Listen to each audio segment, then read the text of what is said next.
ತಾಯಿಯ ಋಣವನ್ನ ತೀರಿಸಲಾಗದು, ಹಾಗೆ ಹೊತ್ತ ಈ ನೆಲದ ಋಣವನ್ನ ತೀರಿಸಲಾಗದು.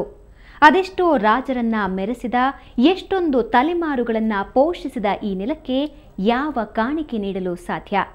ಕವಿ ಸೂರಂ ಯಕ್ಕುಂಡಿ ಹೇಳ್ತಾರೆ, ನನ್ನದು ಅನ್ನೋದು ಏನೂ ಇಲ್ಲ, ನಿನ್ನ ಋಣ ತೀರಿಸಲಾಗದು ಅಂತ. ಯಾವ ಕಾಣಿಕೆ ಕೊಡಲಿ ನಿನಗೆ ನಾನಿಂದು, ಯಾವ ಕಾಣಿಕೆ ಕೊಡಲಿ ನಿನಗೆ? ಓ ನನ್ನ ಪ್ರಿಯ ನಾಡೆ, ಜನ್ಮದಿನವೆಂದು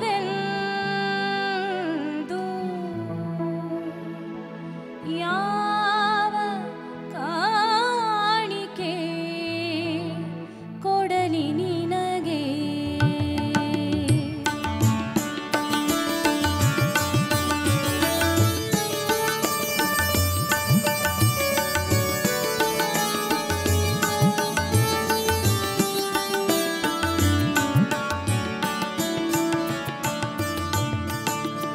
ಮಲೆನಾಡ ಕಣಿವೆಗಳ ಹಸಿರು ಮೌನದೊಳಿರುವ ನಿನಗಾಗಿ ನಾನೊಂದು ಗೆಳೆಯ ತರಲೇ,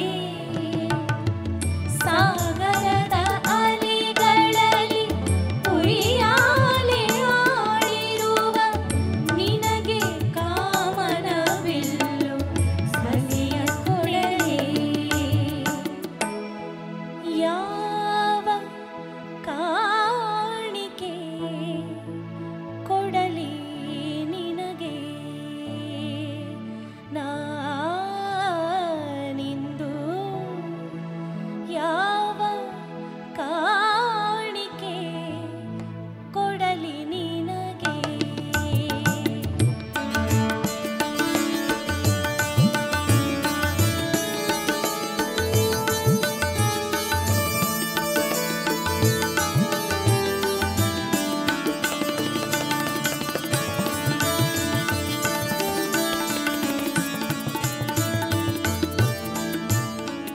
ಹಲವು ಹೊಳೆಗಳ ಜೊತೆಗೆ ಸ್ವರವೆತ್ತಿ ಪಾಡಿರುವ ನಿನಗೆ ಮಂದಾನಿಲದ ವೀಣೆ ತರಲೇ,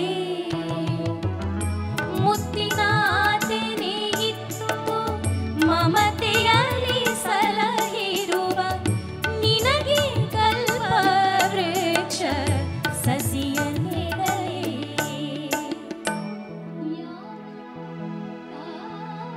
ಕಾಣಿಕೆ ಕೊಡಲಿ ನಿನಗೆ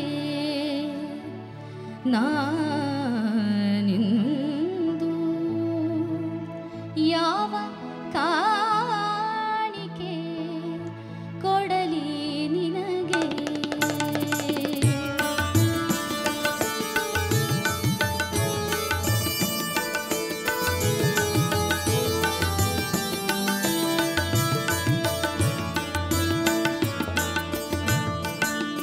ಹಲವು ಲಾಂಛನ ಹೊತ್ತು ಅರಸು ಕುಲ ಮೆರೆಸಿರುವ ನಿನಗಾಗಿ ಪಲ್ಲಕ್ಕಿಯೊಂದು ತರಲೇ,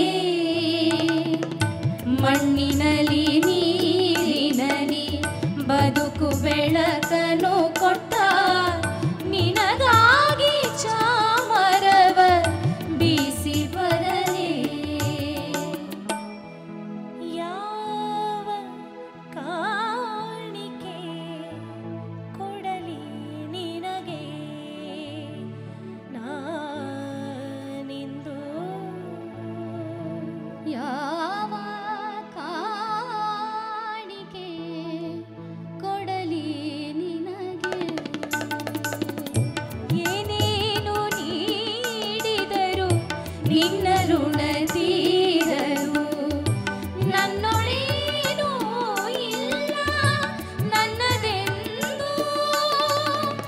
ಓ ನನ್ನ ಪ್ರಿಯ ನಾಡಿ, ಅಂತೆಯೇ ಸ್ವೀಕರಿಸು ಪ್ರೀತಿಯ ಸಳಿನ ನನ್ನ